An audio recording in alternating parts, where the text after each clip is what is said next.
Bonjour à tous, bienvenue dans cette dernière partie de théorie de notre cours de NYK, alors ça tire vraiment à sa fin. Aujourd'hui, on va parler d'optimisation. C'est encore des types problèmes écrits, donc il y a une ressemblance avec les taux liés.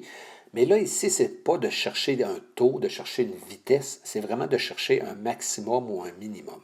Il faut vraiment chercher la valeur la plus haute ou la valeur la plus petite, dépendamment de notre problème. Mais comme c'est un problème écrit, il y a quand même nos mêmes étapes. Sauf qu'on va les détailler encore un petit peu plus pour être précis avec des problèmes d'optimisation. Donc, notre première étape, notre étape 0, c'est toujours de bien lire notre problème. On a toujours notre étape d'observation, faire un schéma, identifier les variables, identifier les données connues, les contraintes, identifier ce que l'on cherche. Fait que là, ici, on voit qu'on ne parle pas de taux, on parle de ce qu'on cherche.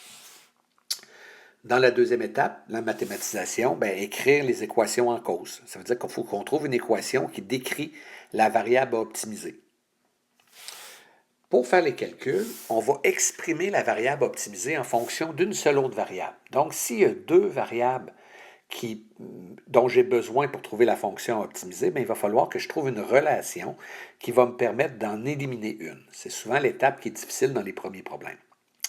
Ensuite, on va trouver le max ou le min à l'aide de la dérivée première. On se rappelle qu'on fait la dérivée première puis que les maximums et les minimums sont où il y a des valeurs critiques. On va bien vérifier que c'est un maximum ou un minimum. Ce n'est pas parce qu'on trouve une valeur critique que c'est exactement